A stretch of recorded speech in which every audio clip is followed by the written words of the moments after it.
Sujet qui est tellement important et stressant pour beaucoup de gens autour de nous, hein, la maladie d'Alzheimer, c'est vraiment épouvantable.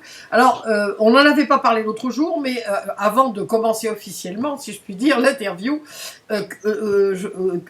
vous vous positionnez comment par rapport à l'Alzheimer? Vous allez parler de quoi finalement? Moi, ce que j'ai vu, c'est, je suis en train de mettre un petit peu de clim parce que mais je vais l'arrêter tout à l'heure pendant Mais j'entends rien, hein, on n'entend rien. Hein. Vous l'entendez pas? Ah non, non, non. Bah, très bien, à ce moment-là, je pourrais peut-être la laisser. Oui, oui. C'est chaud avec la lumière et tout ça. Ah oui, nous aussi. Hein.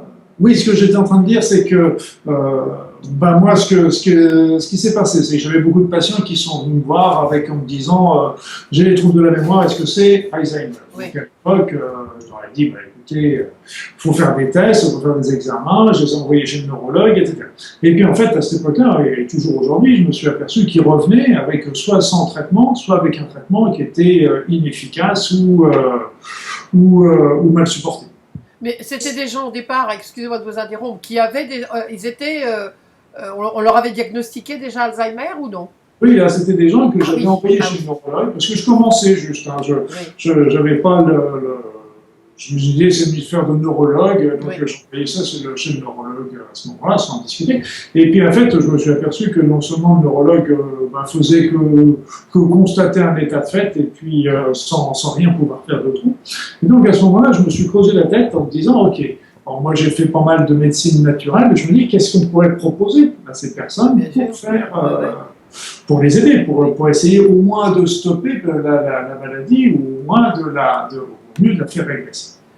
Donc j'ai commencé à travailler avec des nutriments, j'ai commencé à travailler avec du ginkgo biloba, j'ai commencé à essayer avec du quoi? Du ginkgo biloba. Du ginkgo biloba. Ah oui, c'est un bel arbre, ça, c'est un bon produit pour la circulation du sang, etc. Et donc, j'ai vu aussi le régime méditerranéen, j'ai vu un certain nombre de choses. Et avec ça, je me suis aperçu qu'on obtenait des améliorations et on obtenait voire même des régressions où au moins on stoppait la maladie. Donc, par contre, quand la maladie était vraiment installée, là, vous ne voyez pas de résultats, ça c'est clair, mais quand c'est les tout premiers stades, vraiment, ça donnait des résultats. Et si bien que j'ai vu, moi, quand j'ai arrêté mes activités, là où j'avais fait ça, j'ai des patients qui sont restés en contact avec moi et qui m'ont dit, écoutez, votre successeur n'a pas jugé utile de continuer les remèdes que vous avez donnés, et en fin de compte, la maladie a repris la route de son... Alors, qu'est-ce que vous préconisez donc pour Alzheimer alors? Pour Alzheimer, ce qu'il faut, c'est toujours commencer par faire des essais, parce qu'un traitement ne va pas forcément pour l'un, ne va pas forcément pour l'autre. Déjà, tout simplement, ce qui est intéressant, c'est que tout dernièrement, il y a eu parce que tout ce que je vais vous dire le livre est sorti en 2007. Oui. Et tout ce que je vais vous dire a été corroboré par des études qui ont été faites depuis. Ah, d'accord. Qui sont sortis dans le quotidien du médecin, etc. Oui. Donc là, il n'y a que le ginkgo biloba où tout le monde n'est pas d'accord, parce que le ginkgo biloba donne des résultats sur certains, pas sur d'autres, mais c'est vraiment le coup d'essayer en première intention. Après ça, il y a le régime méditerranéen qui a montré ses... Oui. Donc ça, c'est très clair. Après ça, une bonne hydratation est importante. L'hydratation comment alors? Sur les bonnes graisses en particulier. Boire beaucoup, l'hydratation, c'est boire beaucoup, non? C'est quoi? Oui, c'est boire beaucoup. Ça. Et moi, j'ai vu, surtout avec les personnes âgées, ils boivent moins parce qu'ils ont des problèmes urinaires, elles ont des petites fuites et donc elles boivent moins. Pour avoir moins ces problèmes-là, évidemment, ça favorise ça. Et après ça, il y a la vitamine B qui a donné aussi des résultats intéressants. Donc, on peut travailler avec la levure de bière ou avec. Et même au départ, on utilisait en médecine classique, il y avait l'Arcalion, je ne sais pas si c'est commercialisé encore, qui donnait les neurologues en prescrivaient au tout départ, et c'est de la vitamine B1, tout simplement. Et donc, qui donnait des résultats également. Après ça, il y a plein d'autres petites choses aussi qui sont intéressantes, parce qu'on sait aussi, et ça, il y a eu un article qui est sorti il n'y a pas très longtemps, que tout ce qui est mauvais pour le cœur est mauvais pour le cerveau. Et donc, tous les facteurs de risque pour le cœur qui ne sont pas équilibrés sont des facteurs de risque pour le cerveau. C'est-à-dire, c'est l'hypertension non équilibrée, le cholestérol non équilibré, triglycérides, diabète, surpoids, sédentarité. Donc, on sait que simplement ça, sont déjà des facteurs de risque qui vont aggraver les choses. Et aussi Alzheimer alors. Alors Alzheimer, puisque ça abîme le cerveau. Ça abîme le cerveau. Alors là aussi, ce qui est intéressant, c'est qu'aujourd'hui, il y a pas mal de choses qui sont remises en cause. Parce qu'il semblerait aussi qu'il y a eu beaucoup de personnes qui ont été étiquetées Alzheimer, qui étaient dans une démence, mais qui n'étaient pas forcément non plus Alzheimer. Et quelle est la différence alors? Parce que les causes ne sont pas les mêmes. Alors il y a des causes qui peuvent être curables. Et ça, c'est important. C'est-à-dire qu'au départ, il faut vraiment être sûr, d'une part, que c'est une démence, et d'autre part, que cette démence relève de Alzheimer. Parce qu'il y a certaines démences qui sont curables également. Mais alors, comment on peut faire la différence? Ça, c'est le travail du médecin et du neurologue, ça. Bah oui, mais si le médecin, vous-même, là, vous êtes en train de dire que votre successeur, enfin, disent vos anciens clients, on peut dire, et ils vous ont dit, bah oui, mais votre successeur, il n'a pas jugé bon de suivre le même traitement que vous. Alors, on est un peu démunis, finalement, nous. Si oui, là, c'est autre chose, parce que il ne faut pas confondre les étapes. Il y a les étapes du diagnostic. Ah, d'accord. Du diagnostic, où on fait le diagnostic de Alzheimer et on est en train d'éliminer toutes les autres causes de démence. Parce qu'en fin de compte, on peut dire que c'est un Alzheimer que quand on a éliminé toutes les autres. Et ça, c'est un diagnostic important, parce que si on ne le fait pas, on risque de passer à côté de certaines démences qui peuvent être curables, et ce qui est quand même très dommage. Ah, donc là, ça c'est la première chose. Après ça, il faut faire attention, parce qu'il y a aussi des dépressions qui peuvent donner l'impression de l'Alzheimer. Ah ouais. Donc, dépression, c'est pour ça que souvent on est obligé, là c'est une des rares fois où je dirais oui à donner un antidépresseur sérotoninergique, un petit peu comme le Prozac, parce qu'en fin de compte, ça va nous donner, si l'antidépresseur ne donne rien, ça nous confirme l'Alzheimer. Si l'antidépresseur donne quelque chose, c'était plutôt une dépression. Ah bah, dis donc. Ça, il y a même des remèdes auxquels il faut faire attention, parce que c'est tout ce qui est sédatif, tout ce qui est somnifère. Et puis, il y a aussi ce qu'on appelle des anti-sérotoninergiques. C'est-à-dire ce sont des produits qu'on donne aux personnes qui ont des petites fuites urinaires, quand on en parlait tout à l'heure. Oui. Et ça peut donner des symptômes qui sont très proches de l'Alzheimer. Et il suffit d'arrêter le médicament pour que ça disparaisse. Oh, bah dis donc. Donc là, c'est pour ça qu'il faut faire attention. Et là, aujourd'hui, beaucoup de médecins s'aperçoivent qu'ils ont catalogué beaucoup trop facilement des personnes en Alzheimer. On pense qu'il peut même y avoir jusqu'à 30% des Alzheimer qui n'en seraient pas. Oh, ben dis donc, c'est énorme. C'est énorme, parce qu'en France, il y a 1 million de personnes qui sont atteintes d'Alzheimer aujourd'hui. Mais alors, juste avant que vous enchaîniez sur autre chose, mais alors, s'ils n'ont pas Alzheimer et qu'on les soigne pour Alzheimer, ça fait quoi? De toute façon, il n'y a pas de soins, il n'y a pas de traitement. Donc ah oui, d'accord. Les traitements qu'on donne, on sait aujourd'hui qu'ils n'ont pas d'intérêt. Alors? Et qui sont riches d'un. Pendant un moment, on disait, OK, ces médicaments-là nous permettent de repousser l'évolution de la maladie de 2 ans. Bon, on se dit c'est toujours ça de gagner, mais d'un autre côté, elles sont riches en effets secondaires et que les 2 ans sont vraiment remis en cause également. Donc l'équilibre bénéfice-risque n'est pas en faveur des remèdes et donc on en donne de moins en moins en fait. Et il n'y a pas de remède. C'est pour ça que ce qui est ralent, c'est qu'il y a des choses qu'on peut faire en prévention, qui sont ressortis encore tout dernièrement, comme ce monsieur qui a sorti dans le quotidien du médecin, enfin c'était dans The Lancet, c'était un anglophone, et il avait ressorti ça comme quoi c'était important de travailler sur tous les facteurs de risque cardiovasculaires, et l'autre élément, c'est cardiovasculaire, c'est la sédentarité, et c'est de faire travailler le cerveau, parce que plus on fera travailler le cerveau, moins il y aura tendance à la maladie d'Alzheimer. Et il y a un autre point qui est aussi intéressant, après ça il y a les autres côtés qui ne sont pas reconnus, qui sont les produits comme l'aluminium, le mercure, les champs électromagnétiques. Après ça, il y a tout ce qui est aspartame également, qui peut être très nocif. Donc il peut y avoir, il y a quoi encore? Qu'est-ce que j'oublie? Le stress également. Ah oui, le stress, oui, bien sûr, oui. Donc les drogues, tout ça sont des facteurs qui peuvent intervenir dans l'Alzheimer. On n'en a pas la preuve, mais c'est très très suspect parce qu'on sait que notre environnement, favorise l'Alzheimer. Ah bon? Des preuves, par exemple, quand on a étudié les Noirs américains et les Noirs du Nigérien, eh bien les Noirs américains ont plus de malchance d'avoir la maladie d'Alzheimer, 2 fois plus de malchance d'avoir la maladie d'Alzheimer que les Noirs africains. Ils ont fait la même chose avec les populations d'origine japonaise vivant aux États-Unis et les Japonais vivant au Japon. Eh bien les Japonais vivant aux États-Unis avaient plus de malchance d'avoir la maladie d'Alzheimer. Donc c'est vraiment une question environnementale, d'habitude alimentaire et tout ça. Et le stress, évidemment, bien sûr, le gros stress, oui. Le stress. Bah, ça touche l'hippocampe également. Bah, oui, voilà, oui. Ça touche l'hippocampe, mais là, ça fait partie. Si vous voulez, il y a deux notions. Il y a les choses qu'on sait, qui sont reconnues. Ouais. On peut en parler. Moi, je pense qu'il serait intéressant de commencer par les causes reconnues. Ouais. Après ça, on parle des causes hypothétiques et qui sont dérangeantes.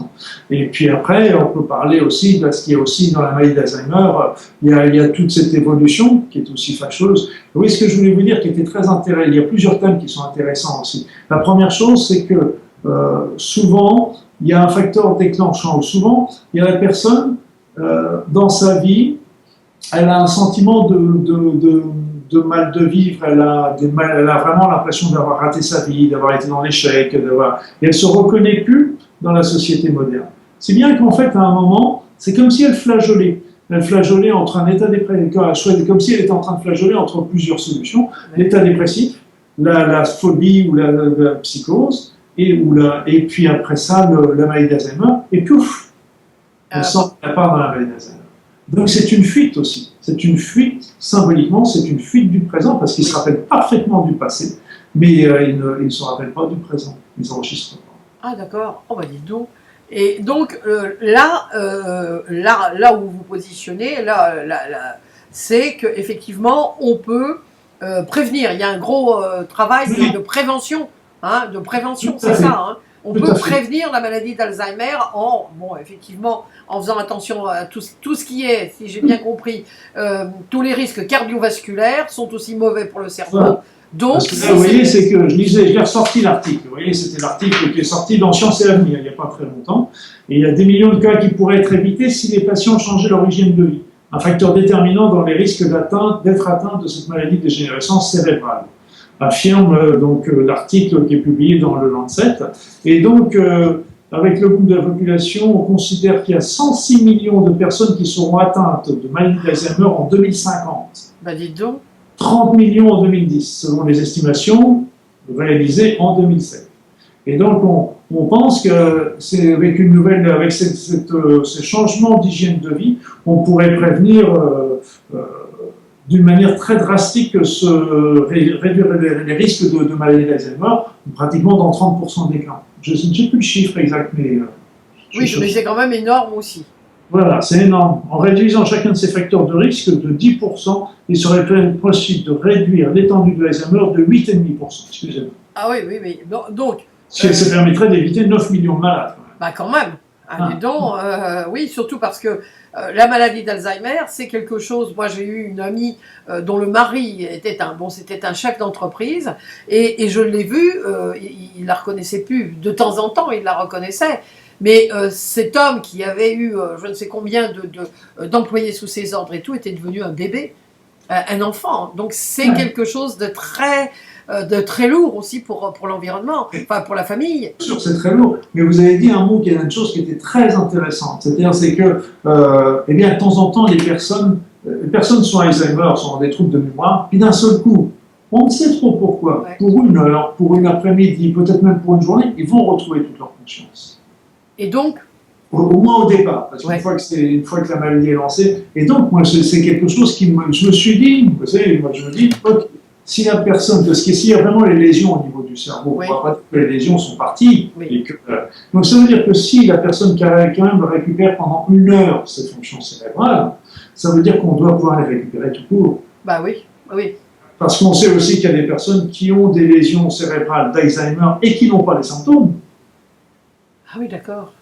Et donc là, c'est pour ça que la maladie, il y a des choses aussi, on est en train de se poser la question de savoir s'il n'y avait pas des problèmes infectieux qui seraient responsables. Aussi. Et on parle aussi même d'un diabète de type 3, c'est-à-dire c'est que le cerveau, qui est un très grand consommateur de sucre, eh bien, lui arrive à cette période-là, chez l'Alzheimer, n'arrive plus à utiliser l'insuline comme il le devrait, et donc ça pourrait être bien un problème de sucre dans le niveau du cerveau qui entraînerait ces problèmes-là. Donc il y a plusieurs facteurs en réalité. Il y a plusieurs facteurs de recherche actuellement qui sont intéressants parce que, et d'un autre côté, au niveau du traitement, on sait aujourd'hui que les neurones peuvent se renouveler, on sait qu'il y a des cellules souches. Oui. On sait que la spasticité du cerveau voilà. continue de développer des dendrites, etc. pendant toute sa vie. On sait qu'il y a d'autres neurones, d'autres cellules au niveau du cerveau qui sont les astrocytes et qui sont aussi très importants pour la mémoire alors qu'on les avait complètement laissés sur le côté. Donc il y a plein de choses qui vont changer dans l'avenir. Mais pour le moment, on est avec des points d'interrogation et pour le moment, d'une manière pratique, rien qu'avec ce que j'avais vu, on peut déjà améliorer beaucoup, prévenir beaucoup la maladie ou la stopper quand elle est à toutes les stades de début. Mais alors, par exemple, bon, moi je viens d'avoir 70 ans. Alors on m'avait dit, ah bah si vous n'avez pas Alzheimer jusqu'à 80 ans, vous ne l'aurez pas après. Or, je connais 2-3 personnes, enfin je sais pas, bon, on m'avait dit ça, alors je me suis dit, bon, moi je me suis dit, bah tant mieux. Pour l'instant, j'ai encore toute ma mémoire et je la fais marcher, hein, parce que je travaille beaucoup, je fais beaucoup travailler mon cerveau, justement parce que je sais que plus on travaille, la mémoire ne s'oublie pas. Hein, c'est un muscle, hein, finalement, il faut la cultiver. Et donc, par exemple, donc moi là j'ai 70 ans. Alors, quels pourraient être les premiers symptômes ou les signes avant-coureurs? Ah, les signes avant-coureurs. Ben, le premier signe, hein, de toute façon, c'est pas compliqué, c'est le trouble de la mémoire. C'est le premier signe. Mais mémoire ancienne ou mémoire récente? Mémoire récente. D'accord.